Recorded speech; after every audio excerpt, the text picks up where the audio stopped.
आज के मेहमान कार्यक्रम में आपका स्वागत है। आज के इस कार्यक्रम में हम आपकी मुलाकात करवा रहे हैं संगीतकार जोड़ी संजीव दर्शन से। बातचीत की है विजय अकेला ने। दोस्तों, मैं हूं आपका दोस्त विजय अकेला और आज मैं जिन शख्सियत का इंटरव्यू करूंगा वो हैं दो शख्सियत, जोड़ी बनाकर जिंदगी का रसा स्वादन कर रहे हैं। ये जोड़ी है संगीतकार संजीव दर्शन की।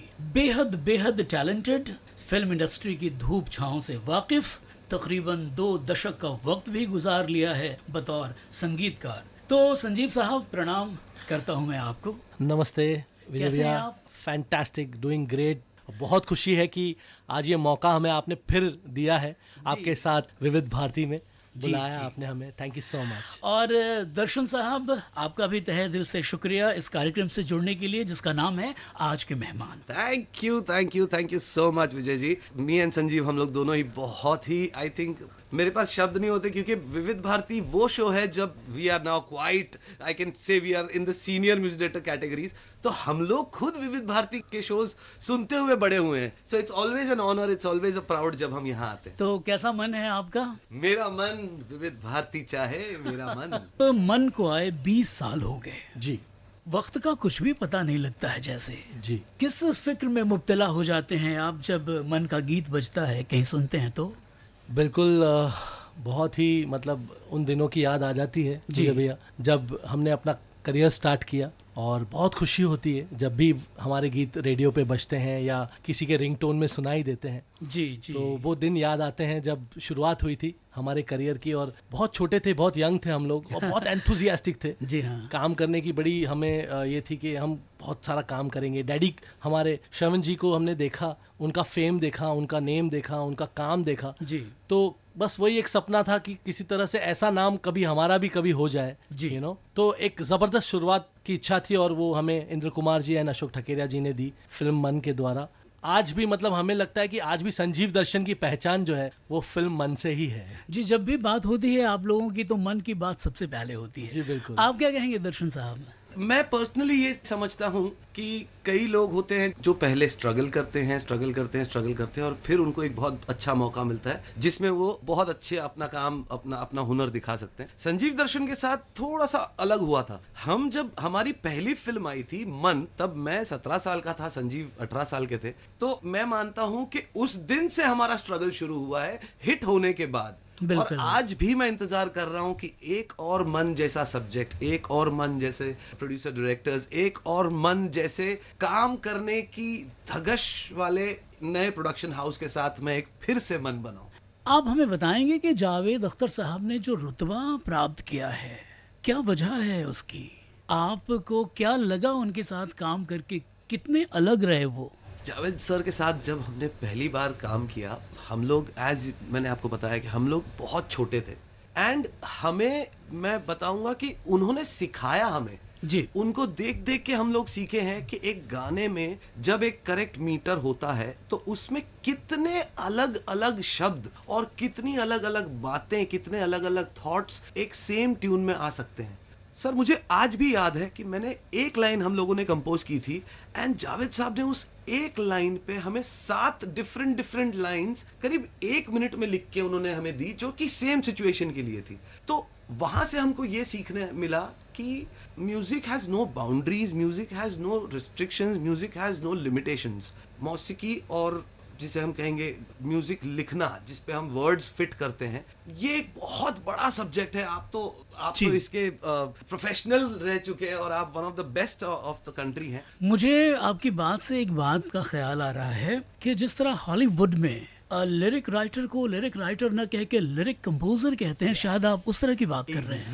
Exactly, I think that's the right word, क्योंकि लिरिक राइटिंग और लिरिक कंपोजिंग, लिरिक राइटिंग किसे मैं मानता हूँ, लिरिक राइटिंग कहते हैं जब एक बंदा कुछ लिख लेता है, लेकिन जब वही राइटर एक धुन पे लिखता है जी, तो उन्हें कंपोज करना पड़ता है, उस मीटर को कंपोज करना पड़ता है, शब्दों के वजन को कंपोज करना पड़ता है, साउंड के फोनेटिक्स को कंपोज करना पड़ता है। तो आई थिंक लिरिक राइटर नहीं होता है, लिरिक कंपोजर ही होता है। क्या बात है दर्शन साहब। मैं आपकी फैमिली का तारुफ अपने सुनने वालों से करवाऊं, इससे तो अच्छा यही होगा संजीव साहब और दर्शन साहब के आप दोनों भाई स्वयं बताएं कि आपकी फैमिली में कौन कौन लेजेंड्स रहे हैं, और अपने पिताजी के बारे में बताएं, अपने दादाजी के बारे में बताएं। जी विजय भैया, वी आर रियली फॉर्चुनेट कि हमें राठौड़ फैमिली में जी। जन्म हमारा दोनों का हुआ है, जहाँ पे म्यूज़िक लेजेंड्स हमारे फैमिली में हैं और थे, जिनमें से मैं नाम लेना चाहूँगा हमारे ग्रैंडफादर पंडित चतुर्भुज राठौड़ जी का, जी जी जिनके पता नहीं कितने फॉलोअर्स हैं, कितने शिष्य हैं जी। और जिन्होंने ऐसा मुकाम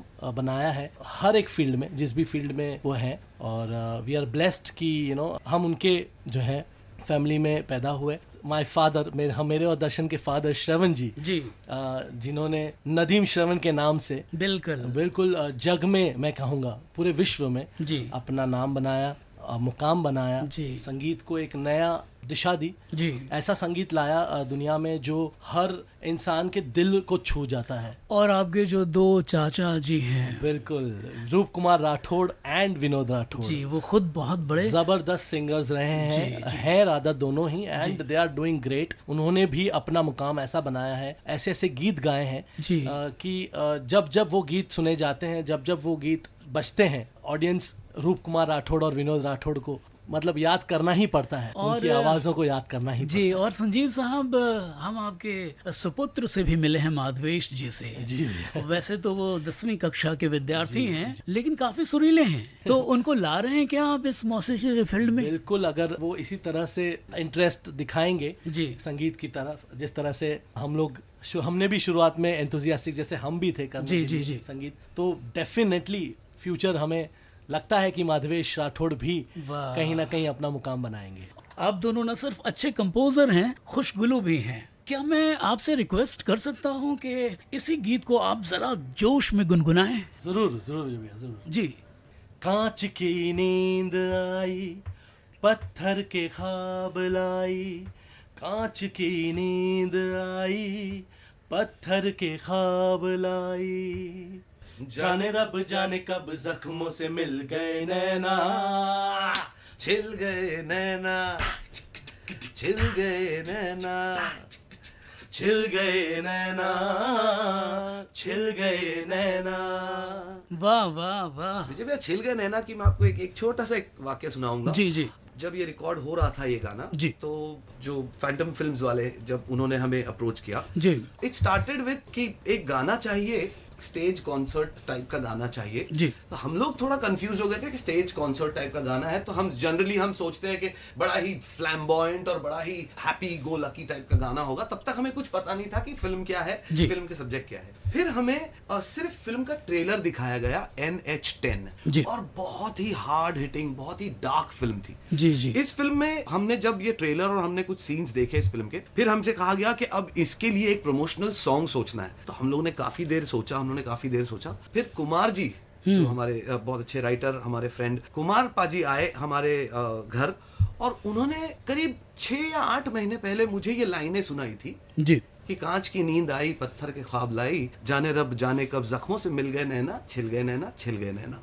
आई had liked it very much और मैंने अपने फोन में रिकॉर्ड कर दिया था। कुमार पाजी खुद भूल गए थे कि उन्होंने ये लाइनें लिखी है। जी हाँ। मैंने उनको ये लाइनें सिटिंग रूम में याद दिलाई तो उन्होंने कहा यार दिस इज वर्किंग, क्यों ना इस पे कुछ गाना बनाया जाए। एंड ट्रस्ट मी सर, जिसे हम कहेंगे कि ये गाना एक्चुअली सिर्फ 3 मिनट में कंपोज किया गया है। बहुत खूब, बहुत अच्छा 3 गाना है। मिनट में संजीव ने कुछ गुनगुनाया, मैंने कुछ गुनगुनाया, कुमार पाजी ने कुछ गुनगुनाया और इस तरह से बन के छिल गए नैना गाना बना। तो बहुत ही अच्छा लगा था मुझे। किसी ने इंटरव्यू में पूछा था कि सर ये गाना कब बनाया आपने, तो मैंने कहा कि सर एक्चुअली ये गाने को 3 मिनट नहीं, ये गाने को 20 साल लगे बनने में। ओह। ये 20 साल का जो एक्सपीरियंस संजीव दर्शन को आया, ये 20 साल से जो म्यूजिक इंडस्ट्री ने हमको सिखाया एज अ म्यूजिक डायरेक्टर कि एक सर्टेन फिल्म है, उस फिल्म की सिचुएशन है, उस फिल्म की एक कहानी है, उस फिल्म में एक किरदार है, इन सबको किस तरह निभाना एक गाने में, वाह वाह वाह। वो ट्रांसलेट होता है छिल गए नैना में। और उसके अलावा भी एक पॉपुलर सॉन्ग बनाना है, and commercial promotional song banana. Right.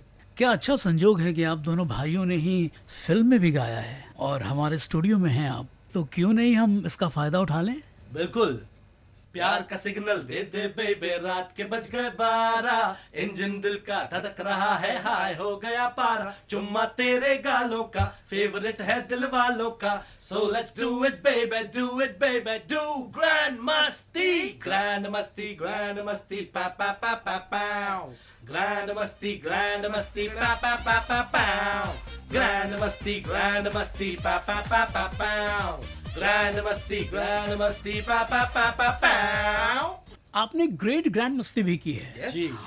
और डायरेक्टर इंद्र कुमार साहब के बारे में हम और जानना चाहेंगे आपसे, क्योंकि न सिर्फ ग्रैंड मस्ती, ग्रेट ग्रैंड मस्ती, बल्कि मन में इन्होंने ही आपको ब्रेक दिया था। उसके बाद सुपर नानी, फिर रिश्ते, कैसा रिश्ता है उनसे आपका? दर्शन साहब आप बताइए। सर, इंद्र कुमार जी के बारे में तो मैं बस यही कहूंगा फर्स्ट कि हमारे गॉडफादर हैं जी। उन्होंने ही हमें पहला चांस दिया मन फिल्म में जी, जी। और हमने उनसे इतना सीखा है और उनके साथ बैठ के इतना काम किया है कि 99% काफी लोग इंडस्ट्री के ये बोलते हैं कि इंद्र कुमार जी सब पूरी इंडस्ट्री में सबके साथ सिटिंग करते हैं, लेकिन फाइनली जब गाना क्रैक करने का टाइम आता है तो संजीव दर्शन ही उस गाने को क्रैक तो कर पाते हैं। वही जानना चाह रहे हैं कि रीजन क्या है। So I think the reason is the understanding, क्योंकि हम लोगों ने इंदु जी के साथ इतना काम किया, इंदु जी ने हमारे साथ इतना काम किया। I think we've done maximum films with Indu जी, और इंदु जी के इतने बड़े करियर में जो एक म्यूजिक डायरेक्टर में सबसे ज्यादा काम किया है वो है संजीव दर्शन। जी बिल्कुल। So I think it's a lovely blessing. He's one of the finest, and I think he's a music director also in himself. He sings, he writes, he composes, he knows everything. So I think it's a blessing to be working with him always. आज भी सुनो 20 साल के बाद मन को बहुत सुकून देता है। संजीव साहब, दर्शन साहब, आप दोनों खुश हैं इस फिल्म इंडस्ट्री में आके? डेफिनेटली ब्लेस्ड, मैं कहूँगा कि हम लोग ब्लेस्ड हैं कि, या सिर्फ आप लोग अपनी विरासत संभाल रहे हैं? नहीं, देखिए विरासत तो संभालना बनता ही है, क्योंकि इतना अच्छा काम डैडी ने किया है जी, इतना बड़ा नाम उन्होंने बनाया है। अगर हम विरासत की बात करें तो वी आर ब्लेस्ड कि हमें ऐसा मौका भी मिला कि हम उन्हीं के पथ पे हम चल रहे हैं। जी, जी, जी। और बॉलीवुड एक ऐसी जगह है जहाँ पे आप बहुत एक्सप्लोर कर सकते हैं। इट्स लाइक अ समंदर जैसा है। अभी आपकी मंजिल आपको मिली है या मिलने वाली है? इसका आंसर देना बहुत मुश्किल है मुझे भैया, बिकॉज देखिए मंजिल तो कब मिलेगी, कैसे मिलेगी, कोई नहीं जानता। जी, जी। बस एंजॉय कर रहे हैं, जिस पथ पे हैं उसका लुत्फ उठाते हैं। जी, जी। एंजॉय करते हैं हर फिल्म को, हर सिचुएशन को। और जो परेशानियां आती हैं उसको किस तरह हैंडल करते हैं? डेफिनेटली परेशानियां भी आती हैं, डेफिनेटली ट्रेंड बहुत चेंज होता है, संगीत चेंज हो रहा है, हर दौर में चेंज हुआ है। हमें भी डिफिकल्ट होता है कि to keep up with it. जी, बट यही तो लड़ाई है, और इस लड़ाई को या तो आप एंजॉय करिए या आप छोड़ दीजिए। जी, जी, जी। आपके म्यूजिक में आपके पिता श्री नदीम श्रवण के जो श्रवण राठौड़ साहब हैं, उनका कितना योगदान होता है, या आप लोग कंप्लीटली अपना काम अलग करते हैं? यस, हम लोग काफ़ी काम अपना अलग करते हैं, मगर जब हम उसे कंप्लीट करते हैं फिर हम डैडी को सुनाते हैं जी, और उनकी एक राय लेते हैं कि क्या लग रहा है डैडी, कि क्या इसमें कुछ मिसिंग है या इसमें कुछ और बेटर करने के स्कोप है। पर हमें डैडी जो है वो हमारे अलग ही मूड के हैं। वो कहते हैं बेटा अपनी मेहनत पे ही जो है ना आपको रिजल्ट आना चाहिए आपका। जी, जी। मैं तो बता दूंगा ये वो, उसमें आप अगर कर दोगे चेंज तो कल क्रेडिट जो है आप ही के मन में रहेगा कि ये क्रेडिट डैडी को जाता है कि डैडी ने ये ठीक कर दिया। वाह। बेटर है कि अगर कहीं फेलियर होगा जी, तो आप उसको नेक्स्ट टाइम के लिए सुधारोगे। क्या बात है। तो ये हमेशा वो हमें ये सीख देते हैं। और दर्शन साहब आप बताएं, ये जो ज़माना है वो म्यूज़िक के लिए कैसा ज़माना है? सर, म्यूजिक के लिए ये जमाना थोड़ा सा, मुझे लगता है music industry is going through a little slag, because अगर आप देखें तो 2019 चल रहा है एंड पूरे साल में ज्यादा गाने रीमेक्स ही हिट हो रहे हैं। जी, जी। न्यू कंपोजिशंस को डाइजेस्ट करना, न्यू कंपोजिशन को अक्वायर करना, producer, director and music labels, record labels थोड़ा सा डर रहे हैं। जी, जी। तो आई थिंक ये कुछ दिनों का खेल होता है, ये कुछ टाइम का, हर बार एक ऐसा ट्रेंड आता है। देखिए ये ईयर 2019 है जी। और इस नए इंटरव्यू में हम नई नई बातें ही करेंगे, क्या? और आप लोग कर भी रहे हैं, जिससे कि इंटरव्यू ज़्यादा सामयिक हो। जैसा कि दर्शन साहब आप कह रहे थे, उसी विषय को आगे पहुंचाते हैं बिल्कुल। कि ये क्या ट्रेंड है भाई, हर गीत में वो पुराना सुपरहिट गीत की शुरुआत होती है। अभी एक वॉर फिल्म आई है, इसमें जय जय शिव शंकर भी है और घुंघरू टूट गए भी है। तो फिर हम क्या क्रेडिट दें इस जमाने के शायर और म्यूजिक डायरेक्टर्स को? सर ये एक्चुअली प्रॉब्लम शायर और म्यूजिक डायरेक्टर्स का नहीं है सर, ये प्रॉब्लम है उनसे ऊपर वाला जो ब्रैकेट है, जो प्रोड्यूसर्स हैं, जो डायरेक्टर्स हैं, जो म्यूजिक कंपनीज है, ये लोगों को क्या हो पता नहीं, ये लोग क्यों डरने लगे हैं नए गाने लेने से। मैं तो यही कहूंगा कि अगर मैं एक गाना बनाता हूँ कि धीरे धीरे से मेरी जिंदगी में आ जाओ, तो ये तो गलत गाना हो जाएगा जी। ये तो कॉपी गाना हो जाएगा। लेकिन ये पसंद आएगा, ये पसंद आ जाएगा क्योंकि इसमें धीरे धीरे से शब्द आ गए। और ये गाना भी तो हुआ। हाँ, धीरे धीरे नहीं, वो तो पूरा ही गाना कर दिया पूरा गाना। लेकिन मैं तो ये कहूंगा कि आजकल बड़ा मुश्किल हो गया है कि अगर मैं पुराने गानों के 4 लाइनें डाल देता हूं तो वो गाना ज्यादा जल्दी एक्सेप्ट कर लेते हैं प्रोड्यूसर्स। बिल्कुल। ये सोचकर कि ये गाना तो 100% हिट हो जाएगा। अभी देखिए ना, कैफी आजमी साहब और मदन मोहन साहब का वो जो सुपरहिट गाना ही रांझा का है, मिलो ना तुम तो हम घबराएं, मिलो तो आंख चुराएं, हमें क्या हो गया है, उसमें एक लफ्ज भी चेंज नहीं है, उसमें कुछ बीट्स अलग हैं और वो बिल्कुल जिसे हम रीमेक कह रहे हैं। तो so it becomes very easy. I used to always say this, मैं पहले भी यही कहता था। मुझे कई बार मेरे दोस्त मिलते थे और मुझे बोलते थे कि यार दर्शन, ये जो डीजे है ना यार, ये डीजे क्या म्यूजिक सेंस है इस डीजे का यार, ये डीजे क्या म्यूजिक बजाता है। तो मैंने उनसे कहा कि मेरे भाई वो डीजे म्यूजिक नहीं बजा रहा है, वो तो सिर्फ हिट गाने बजा रहा है। जी। तो अब ऐसा हो गया है कि अगर हिट गाने हैं आपके पास, पुराने कोई भी हिट गाना ले लो, उस पे नई 2 बीट्स डाल दो जी, और आप म्यूजिक डायरेक्टर बन जाते हो जी। और संजीव साहब, आप भी इस विषय पे कुछ कहें, उसके पहले मैं ये बताऊं आपको कि इन दिनों तो मेरा जो गाना है कहो ना प्यार है फिल्म का, एक पल का जीना, उसका भी आ गया, नया गाना आ गया, रिमिक्स नहीं, नया गाना, उसमें 2 लाइन कुछ और है और रॉयल्टी का भी मामला है जनाब। हाँ जी बिल्कुल, तो वो शेयर हो जाएगी, बिल्कुल समझ रहा हूँ मैं। सर रॉयल्टी शेयर होना तो एक छोटी सी बात है। मैं ये कहूंगा कि जो क्रेडिट, जो मेहनत आपने की थी, जो लाइनें आपने लिखकर उस गाने को इतना ऊंचा दर्जा दिलाया था, और सेम राजेश, उसी लाइन पे दो लाइन लिखकर एक गाना जिंदगी भर के लिए हिट हो गया सर। और ट्यून भी सेम, ट्यून सब कुछ सेम, म्यूजिक डायरेक्टर्स का भी, लेकिन नाम आ गया एक नए बंदे का जिसने 2 लाइनें उसमें ऐड की और क्रेडिट शेयर हो गया सर। और होगा क्या सर, अब जब भी लाइफ में कोई उस गाने को टाइप करेगा यूट्यूब पर, पहले वो गाना आएगा जी, और आपका गाना नीचे कहीं पर होगा, बिकॉज अब वो ट्रेंडिंग है। जी। So it is not fair. I feel there should be some law kind of a thing, some kind of a restriction to this. जी। और the producers should get, थोड़ा उनको खुल जाना चाहिए, नए गाने एक्सेप्ट करने चाहिए। जिस तरह फिल्म इंडस्ट्री ने रॉयल्टी के मुद्दे पे जावेद साहब को अपना लेफ्टिनेंट बनाया, और जावेद साहब ने 2012 में संसद भवन में नया लॉ भी लाया, तो क्या इसके लिए भी हमें उन्हीं के पास जाना चाहिए?